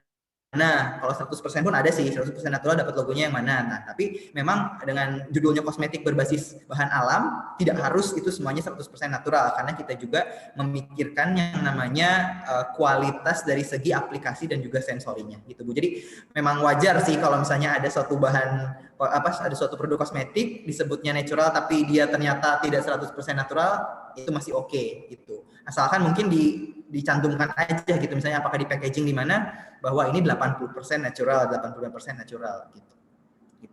Kemudian yang kedua, jika kita mengimpor bahan baku, misalnya kita lagi butuh suatu ekstrak gitu ya, suatu ekstrak ternyata bahan baku dari luar tersebut tidak bisa halal, ya terpaksa kita tidak menggunakan bahan baku tersebut. Gimana cara ngakalinnya? Ya kita harus tahu dulu sebetulnya tujuan untuk memasukkan bahan baku tersebut ke formula kita apa sih gitu. Apakah itu untuk efek, misalnya untuk efek moisturizing? Oh ya berarti mengakalinya dengan menggunakan bahan baku lain yang memiliki efek sama tapi mungkin dengan sumber yang lain gitu. Kecuali kalau ternyata memang mau menjual dari mau menjual dari story bahan baku tersebut. Bahan baku tersebut misalnya dari dari Edelweiss, misalnya dari Edelweiss ternyata yang supplier dari luar negeri ini tidak halal gitu, bahan bakunya tidak bisa mensupport halal. Oh ya, dan tapi yang mau dijual Edelweiss-nya, berarti nggak mau kita tetap pakai Edelweiss tapi mencari sumber lain yang memang bisa mensupport halalnya, seperti itu sih. Tapi sebagian besar sih sekarang kalau terkait halal kalau bahan bakunya itu sumbernya dari mineral atau sumbernya dari tumbuhan, itu mudah untuk mendapatkan halalnya gitu. Yang agak sulit kalau ternyata dia itu animal derived. Kalau dia animal derived itu agak sulit untuk mendapatkan proses halal karena prosesnya lebih panjang. Dia itu harus diaudit dulu nih sama teman-teman LP POM UI, sama teman-teman Badan POM ke supplier, apakah hewan ini, apakah bahan baku ini berasal dari hewan apa, berasal dari hewan apa, kemudian dia itu bagaimana penyembelihannya dan lain-lain, itu harus dipastikan, Bu. Jadi kalau misalnya untuk mendapatkan halal tapi dari animal derived, dari bahan baku yang berbasis hewan, itu agak sulit. Biasanya kita lebih prefer untuk yang dari tumbuhan ataupun dari yang bahan baku mineral, itu lebih mudah untuk mendapatkan sertifikasi halalnya gitu. Kemudian yang terakhir untuk riset ya, untuk riset di Paragon. Nah, ini harus tips and triknya adalah goalnya sama dulu gitu. Jadi apakah penelitian yang sedang dikerjakan sekarang itu akan support ke penelitian Paragon yang mana sih? Jadi mungkin memang perlu ada proposalnya dulu gitu. Jadi biasanya dua cara. Yang pertama, kita memang butuh dan kita menghubungi langsung universitas yang menurut kita ini bisa mensupport penelitian tersebut, atau penelitian tersebut riset tersebut memberikan proposal ke kita gitu. Nah, nanti kita akan lihat goalnya apa, apakah ada kebutuhan terkait ini yang memang akan dilaksanakan dalam jangka waktu dekat. Nah, itu biasanya kita akan open untuk penelitian juga gitu. Atau cara yang lain sebetulnya bisa dengan magang gitu. Jadi sekarang kita itu membuka juga program internship di R&D, itu banyak banget mahasiswa-mahasiswa dari ITB gitu ya, dari UI, yang jurusannya farmasi, teknik kimia, itu ada kemarin ada juga dari Padang, dari mana saya lupa, dari Padang gitu, ada yang datang ke sini juga, itu internship ke kita sekitar 2-3 bulan untuk ikut bantu proyek-proyek kita juga gitu. Itu bisa juga gitu sebagai pintu masuk gitu untuk masuk ke penelitiannya Paragon gitu. Tapi secara garis besar yang saya sarankan memang diajukan dulu topiknya mau apa. Nah, di situ kita akan melihat, mungkin nggak cuma satu topik ya Bu ya, mungkin diajukan beberapa topik, nanti bisa kita lihat mana sih yang bisa goal untuk kerjasama dengan kita gitu. Cuma saya tadi kalau misalnya ternyata kerjasamanya ingin dalam bentuk raw material, ingin mengembangkan industri UMKM raw material yang ada di daerah, pesannya adalah itu konsistensi dari kualitasnya. Oh iya. Mulai dipikirkan dari sekarang, dan juga produksi skala besarnya akan seperti apa gitu, kalau memang itu ditujukan memang untuk mensupport dari produk-produk kosmetik yang ada di industri. Oke, baik. Semoga menjawab ya. Iya, sangat-sangat jelas. Oh, satu lagi boleh Pak Bayu? Boleh, silakan. Oke, gimana sih caranya atau mungkin konsep dari bagian R&D gitu supaya mengembangkan suatu produk inovasi gitu terkait kosmetik gitu, itu seperti apa? Oke, idenya gitu ya? Iya. Ya. Sebetulnya sekarang yang terjadi itu di R&D-nya Paragon ada dua cara gitu ya. Yang pertama kita market survey, yang kedua kita punya yang namanya tim teknologi development. Nah, untuk yang market survey itu biasanya kita sekalian, misalnya kita lagi exhibition ke Korea, kita lagi exhibition ke Europe, lagi exhibition ke Amerika, itu kita nggak cuma datang ke exhibitionnya, ke pamerannya. Kalau di pameran kan jelas ya, itu kumpulan dari berbagai macam supplier bahan baku yang ada di dunia kumpul di satu tempat, mereka memperlihatkan bahan-bahan baku baru mereka memperlihatkan tren-tren kosmetik terbaru yang mereka buat. Nah, itu juga bisa menjadi salah satu insight bagi kita untuk menciptakan produk-produk baru. Selain itu kita juga melakukan market research gitu. Jadi kita datang ke Sephora-nya gitu, kita datang ke toko-toko kosmetik yang ada di sana, kita lihat, kita tanya best seller yang di sana itu apa. Nah, siapa tahu bisa menjadi insight bagi kita untuk membuat produk baru juga. Itu bisa, itu yang pertama dari market survey. Yang kedua, di R&D sendiri, di formulator sendiri, kita sekarang punya yang namanya tim teknologi development. Jadi tim teknologi development ini mereka fokus untuk melakukan riset-riset yang memang fokusnya itu untuk menciptakan produk original by Paragon gitu. Jadi mereka misalnya punya suatu base lip cream, mereka ganti-ganti tuh oilnya. Oh tadinya oil A, aku coba ganti deh pakai oil B, ganti pakai oil C, pakai ganti oil D. Atau serbuknya yang awalnya talc, ganti deh pakai mica, ganti pakai sericide. Nah nanti mereka akan melihat profilnya ketika bahan bakunya diganti-ganti seperti itu, memunculkan suatu sifat yang baru nggak ya? Nah, kalau misalnya ternyata muncul suatu sifat baru yang unik, kita akan jual ke tim marketing, biasanya kayak gitu. Apakah ini bisa menjadi suatu terobosan produk baru atau enggak? Gitu. Jadi memang trial and error, kemudian kita juga melakukan brainstorming dengan expert-expert, kita melakukan market survey, nah untuk mendapatkan ide-ide, dan juga kita ada yang namanya consumer insight team. Jadi biasanya kadang-kadang produk baru itu teride dari pain-nya konsumen. Misalnya aku cerita terkait yang produk cushion. Produk cushion itu munculnya dari mana sih? Munculnya dari consumer insight, di mana ada orang-orang pakai liquid foundation ternyata rasa jijik gitu ya, karena di tangan gitu ya dioles-oles terus tempel lagi ke muka, kok nggak higienis ya. Nah makanya ada yang berpikir, gimana nih kalau si liquid foundation ini masuk ke dalam packaging yang lebih steril, yang lebih higienis seperti cushion. Nah akhirnya muncullah inovasi baru gitu dari situ. Nah jadi sebetulnya kalau untuk produk-produk baru idenya macam-macam, tapi kalau yang di Paragon sendiri, kalau saya bisa summarize-kan tadi ya, dari knowledge development dengan expertise, dari market survey, kemudian juga dari tim teknologi development yang kita punya dengan cara mengotak-atik bahan baku, dan juga tadi yang terakhir dari consumer insight. Gitu. Oke. Sangat-sangat jelas gitu ya. Oke, mungkin boleh mungkin sangat panjang ya kalau misalkan dihabiskan di sini, mungkin bisa sharing-sharing lagi ya lain kali Pak Bayu ya di waktu yang lain gitu. Oke, mungkin cukup. Lain kali selesai bisa undang saya langsung. Iya, insya Allah. Oke. Kalimantan, BTW. Oh iya. Boleh Pak Bayu. Terima kasih Bu Sesanti, silahkan. Iya, mungkin nanti bisa langsung diundang secara langsung setelah pandemi ya Bu Dekan ya, Pak Bayu ke sini.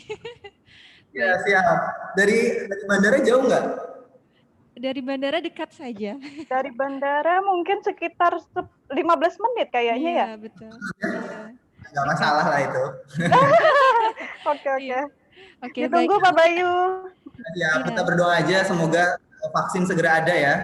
Iya, amin. Baik, Pak Bayu, ini sepertinya satu lagi pertanyaan dari Dr. Farah yang udah excited banget. Silakan Ibu Dok. Assalamualaikum warahmatullahi wabarakatuh. Perkenalkan Pak Bayu, saya Dr. Farah. Kebetulan saya asalnya juga dari Kota Padang, ini baru saja pindah ke Kota Palangkaraya dan baru saja bergabung di Universitas Muhammadiyah.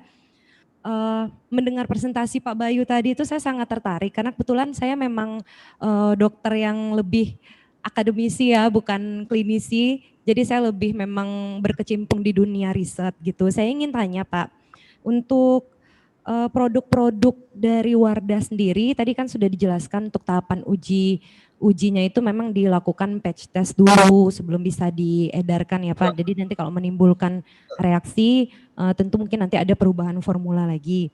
Nah saya ingin tanya untuk mekanisme dari uji toksikologi ini sendiri, untuk bagaimana mekanismenya kepada sel itu, jadi dia apakah ada pengujian kepada hewan dulu atau langsung ke manusia saja Pak? Jadi kan biasanya kalau kita sebelum dilakukan kepada manusia kan itu kita lihat dulu bagaimana nanti patofisiologinya pada hewan, bagaimana mekanisme itu biasanya kan kita lihat dulu ujinya sebelumnya pada hewan. Nah, saya ingin tanya apakah memang langsung dilakukan pada manusia atau memang sudah juga dilakukan uji mekanismenya pada hewan? Ya. Kemudian pertanyaan lanjutannya lagi, untuk saya tertarik sekali nih Pak, karena di samping memang saya researcher, saya juga tertarik pada dunia bisnis gitu. Jadi pada bahan baku tadi bahan baku natural product tadi. Nah, itu kan tadi saya dengar kalau ada perbedaan harga yang cukup jomplang ya kalau yang untuk bahan impor dan yang bahan-bahan yang memang diperoleh dari negara kita sendiri. Nah, saya ini ingin tanya apakah dari PT Paragon sendiri itu ada kemungkinan untuk menggunakan bahan lokal, bahan di dalam negeri, jika memang nanti ada supplier yang memang dia bisa menyuplai dan bisa menjamin komposisinya. Terus saya ingin tanya Pak juga satu lagi terkait dengan bahan baku ini ya Pak. Jadi kan memang untuk supplier lokal sendiri dia ada kesulitan untuk menjelaskan komposisinya itu. Nah kira-kira Pak Bayu tahu nggak apa tantangan yang dihadapi oleh supplier lokal itu dalam menjelaskan kenapa dia nggak bisa gitu melakukan uji untuk komposisi ini. Mungkin itu sih Pak. Oh ya satu lagi Pak, saya tertarik juga lanjutan dari Ibu Rizky sebelumnya. Jadi apakah ini saya mau tanya tentang kerjasama riset ya. Apa itu dari PT Paragon ini ada menyediakan grant-grant gitu untuk universitas? Gitu. Grant untuk research-nya misalnya gitu, bukan yang maksudnya ada tawaran ke kita, kemudian kita bisa masukin proposal gitu. Karena seperti itu biasanya yang saya ikuti. Jadi biasanya tuh nggak pernah saya yang langsung kirim proposal tanpa ada tawaran grantnya gitu. Oke, terima kasih Pak Bayu. Assalamualaikum warahmatullahi wabarakatuh. Terima kasih pertanyaannya Dr. Farah ya, Dr. Farah. Ya, oke, mungkin aku tanggapi dulu untuk pertanyaan yang pertama, apakah uji efikasinya itu ada dilakukan ke hewan atau tidak gitu ya.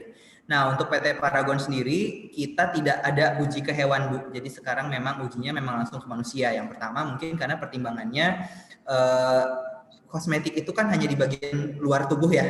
Jadi mungkin resiko dari patofisiologi dan lain-lainnya mungkin lebih rendah dibandingkan dengan obat yang memang ada sistemik, ada oral gitu ya, yang oral juga kemudian akan lanjut ke sistemik gitu. Jadi karena pertimbangannya ini adalah kita tidak masuk ke dalam sistemik dan hanya ada di permukaan tubuh, kita tidak melakukan uji terhadap hewan dulu, tapi kita memang langsung mengajukan melakukan ujinya kepada manusia. Gitu. Untuk yang patch test dan HRIPT biasanya kita lakukan di punggung gitu ya, yang lebih cukup representatif dari segi fisiologis kulitnya itu dengan wajah manusia. Kenapa kita nggak lakukan di wajah langsung? Karena kalau wajah kan resikonya lebih tinggi ya kalau terjadi sesuatu gitu. Nah, tapi memang kalau misalnya kalaupun kita tidak melakukan kepada hewan, apakah berarti kita itu lebih sayang kepada hewan daripada manusia? Tidak juga, gitu ya. Karena kita pun melakukan berbagai macam studi dulu gitu untuk sebelum melakukan uji panelis terhadap manusia gitu ya. Contohnya yang akan mencoba pertama kali setelah prototyping itu siapa sih? Yang akan mencoba adalah R&D ya, karena R&D yang pertama kali mencoba.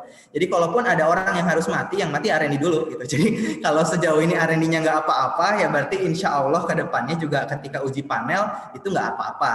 Gitu. Nah, tapi kita pun sebelum melakukan uji besar gitu ya, kita melakukan uji internal dulu di R&D, terutama formulatornya. Kemudian kita pun punya yang namanya informed consent, gitu ya, sama panelisnya dan juga sama teman-teman R&D dan marketingnya. Karena biasanya pertama kali mencoba teman-teman R&D dan marketing. Yang kedua biasanya kita ini Pak ya Anoja ke panelis, gitu ya. Nah, kemudian kalau sebelum melakukan uji-uji tersebut, biasanya kita ada informed consent-nya gitu. Jadi semacam perjanjian, kalaupun terjadi sesuatu, gitu kita itu akan membiayai sampai sembuh. Atau ternyata setelah melakukan panel, mereka akan mendapatkan reward apa. Nah, itu juga ada gitu perjanjiannya di informed consent. Jadi tidak semerta-merta kita langsung menguji ke panel, ke manusia, tapi kita pun sudah melakukan studi-studi preliminarinya dulu gitu. Tapi memang secara uji ke hewan kita tidak melakukan gitu karena kita melihat bahwa resikonya juga memang kecil, dan di industri kosmetik sekarang ini memang rata-rata sudah tidak ada yang menguji ke hewan karena sekarang sudah ada komunitas-komunitas pencinta hewan ya, banyak banget, dan kemudian mereka juga kalau di Eropa sekarang sudah mulai bahwa kosmetik yang dicari adalah kosmetik yang cruelty free. Jadi mereka memang melihat apakah ada logo cruelty free-nya atau tidak gitu ya. Dan kosmetik-kosmetik yang mendapatkan logo cruelty free adalah mereka yang memang sudah berkomitmen tidak mengujikan produk mereka terhadap hewan gitu. Kalau obat mungkin mereka masih mengerti ya diujikan kepada hewan karena memang resikonya besar gitu. Karena kalau langsung diuji ke manusia dan mati ya nggak etis juga gitu ya. Sehingga kalau obat mungkin mau nggak mau ada toxicological studi dan lain-lain yang memang harus ke hewan dulu karena resikonya memang besar gitu, menyebabkan efek sampingnya juga besar gitu. Nah, tapi kalau kosmetik karena memang tadi ya tidak terserap ke dalam tubuh, hanya ada di permukaan, kita seluruh industri kosmetik di dunia sepertinya memang sudah setuju bahwa kita tidak melakukan ujinya kepada hewan. Kemudian pertanyaan yang kedua untuk yang bahan baku lokal kalau misalnya mau ada kerjasama gitu ya, sangat terbuka. Kita udah banyak juga, udah cukup banyak, ada beberapa yang kita bahan baku naturalnya supportnya dari lokal gitu, karena mereka memang sudah bisa mampu untuk menjaga konsistensi dari bahan bakunya. Itu cuma memang tidak banyak, itu paling nggak lebih dari 10 bahan baku natural yang sekarang kita punya dari lokal gitu. Tapi memang kalau misalnya udah bisa lokal itu harganya sangat jauh lebih di bawah, dan kita pasti akan meninggalkan yang impor gitu, karena dari segi bisnis itu jauh lebih menjanjikan gitu. Nah, tapi memang catatannya adalah konsistensi dari kualitasnya dan konsistensi dari supply-nya sendiri gitu. Kemudian yang ketiga adalah ketika mau apa ini tadi? Ini ya, komposisi dari bahan bakunya sendiri ya. Kenapa sih supplier lokal belum bisa mensupport data-data tersebut gitu ya? Nah, kalau yang saya lihat memang keterbatasannya adalah di teknologinya mungkin ya, karena kan kalau misalnya supplier tersebut bisa bekerja sama dengan universitas misalnya, mereka kan punya akses ke HPLC misalnya atau ke GC kromatografi. Nah, mereka bisa tuh melakukan mapping dari ekstrak yang mereka punya, puncaknya ada di mana-mana aja, ataupun spektrofotometer IR misalnya kayak gitu. Nah, mereka bisa melakukan standarisasi sebetulnya. Kemudian mereka bisa mengukur berat jenisnya, mereka bisa mengukur viskositasnya. Nah, supaya data dokumennya itu lebih lengkap gitu ya dari segi parameter fisiknya. Karena itu yang dibutuhkan oleh industri adalah konsistensi dari spek kualitas dari bahan bakunya itu sendiri ya. Menurut saya kenapa supplier lokal sekarang belum punya, mungkin mereka belum tahu sih jalannya kemana sih untuk mendapatkan dokumen-dokumen seperti itu gitu. Mungkin itulah fungsinya kerjasama dengan mungkin university yang ada di daerah-daerah mereka gitu, menurut saya ya. Dan kemudian dari segi apa lagi tadi, komposisi udah ya gitu. Dan kemudian mungkin kalau dari segi kerjasama, betul kita punya ya, karena dalam waktu 1 tahun atau dalam waktu beberapa lama kita juga punya problem-problem ataupun mimpi-mimpi ke depannya akan seperti apa. Nah, biasanya kita akan melihat apakah kapasitas R&D internal kita mampu atau enggak nih untuk melakukan tujuan-tujuan tersebut. Kalau ternyata tidak bisa, gapnya tuh di mana? Oh, ternyata gapnya ada di sini. Nah, biasanya kita akan petakan project-project mana sih yang ternyata butuh kerjasama dengan luar. Nah, biasanya kita akan melihat, universitas yang punya misalnya fakultas farmasi yang kita lihat kredibilitasnya sudah baik, fakultas ini biasanya kita mengajukan proposal-proposal ke universitas-universitas tersebut. Biasanya kayak gitu. Nah, tapi mungkin kalau memang universitas yang belum pernah melakukan kerjasama dengan kalau misalnya dengan ITB misalnya ya, saya sebut aja ITB. Kenapa kedekatan kita dekat? Karena personilnya kebanyakan dari sana Bu, alumninya gitu. Saya dari ITB, kemudian 80% orang Paragon itu memang dari ITB gitu ya, yang bisa saya sebutkan. Sehingga kedekatan dengan dosen, kedekatan dengan mahasiswanya juga kita sering juga gitu berinteraksi dengan mereka secara reguler, melakukan sharing alumni, kemudian kita melakukan rekrutmen juga dari sana, sehingga kedekatannya cukup dekat, sehingga dalam melakukan penelitian juga sangat mudah gitu untuk terfasilitasi. Nah, untuk universitas lain, kita juga sangat bisa gitu untuk melakukan kerjasama itu, tapi mungkin pintunya harus didobrak dulu nih, gimana caranya supaya kita bisa melakukan kerjasama gitu. Dan entah apakah dari Bapak dan Ibu mengajukan proposal ke kami, atau dalam bentuk kerjasama lain, misalnya approach langsung Ibu Nur Hayati misalnya, atau approach langsung R&D Director-nya ke Dr. Sari Hairunisa, putrinya dari Ibu Nur Hayati, bisa seperti itu gitu, supaya kita notice ada universitas yang sedang melakukan penelitian ini dan itu cocok loh dengan penelitian yang sedang akan kita kembangkan ke depannya. Gitu sih. Semoga menjawab. Terima kasih atas jawabannya Pak Bayu. Berarti memang untuk riset kosmetik ini sendiri memang sebenarnya menjanjikan ya Pak Bayu ya. Karena memang lebih singkat prosesnya saya lihat daripada kita riset obat kan. Kalau riset obat kan biasanya memang kita lakukan malah pada sel dulu, kita isolasi sel, kemudian kepada di dalam tubuh hewan kita lakukan. Nanti setelah di hewan itu biasanya ada beberapa tahap, baru kita nanti ekstrapolasi lagi kepada manusia.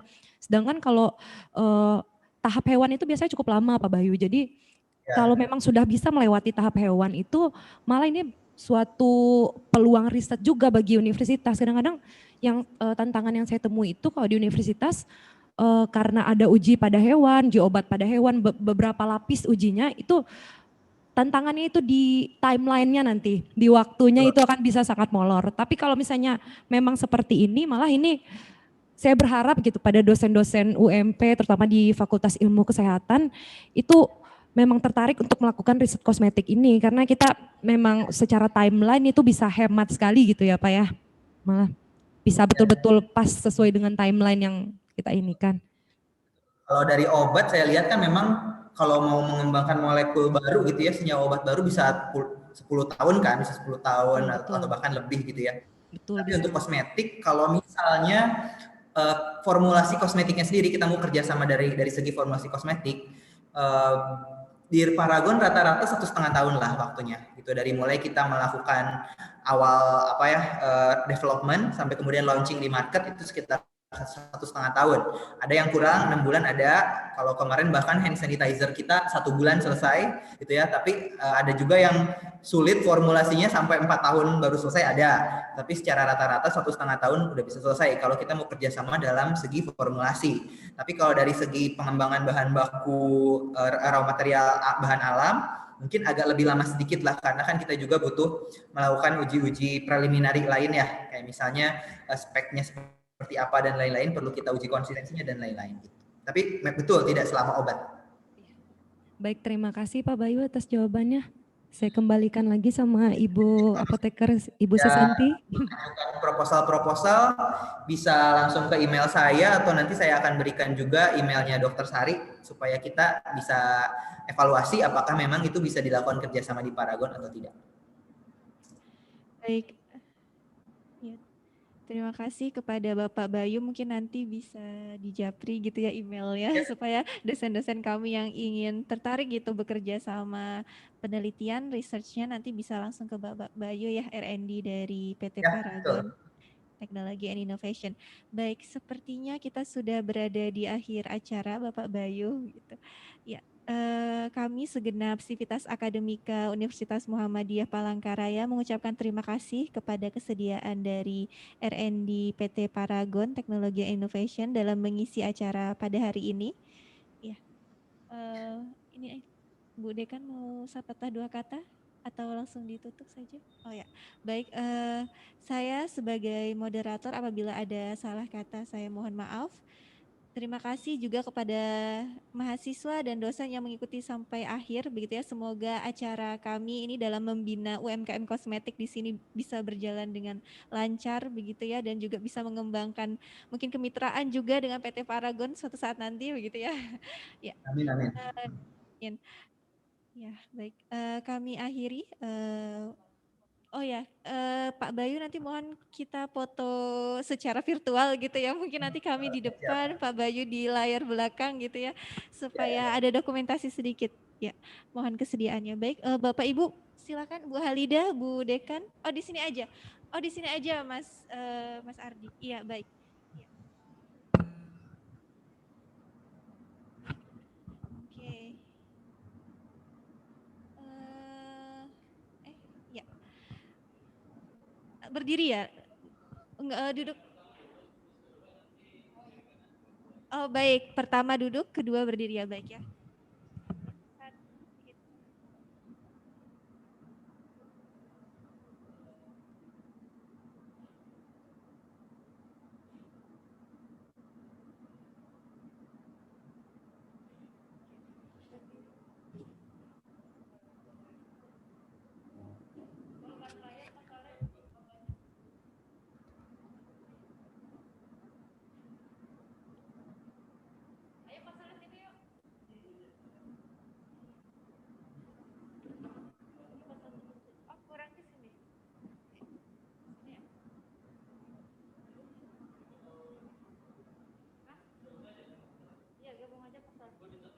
Oh gitu. Oh iya. Mas Ardi sini jangan. Enggak ketutup kan ya? Oh iya.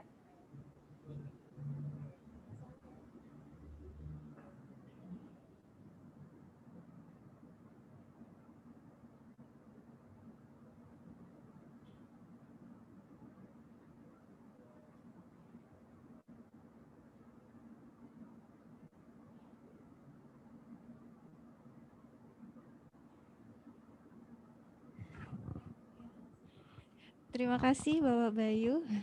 Baik, kami persilakan jika ada kesibukan untuk live room meetingnya. Kami segenap panitia undur diri dari hadapan para peserta. Oh ya, untuk hari Rabu masih ada workshop lagi yang mengisi juga PT Paragon begitu ya. Temanya adalah workshop bisnis berbasis IT begitu. Nanti pengisian dari Paragon dan juga Dinas Koperasi dan UMKM Kota Palangkaraya buat Bapak Ibu dan juga mahasiswa mohon nanti dapat diikuti kembali begitu ya. Baik, akhir kata wassalamualaikum warahmatullahi wabarakatuh.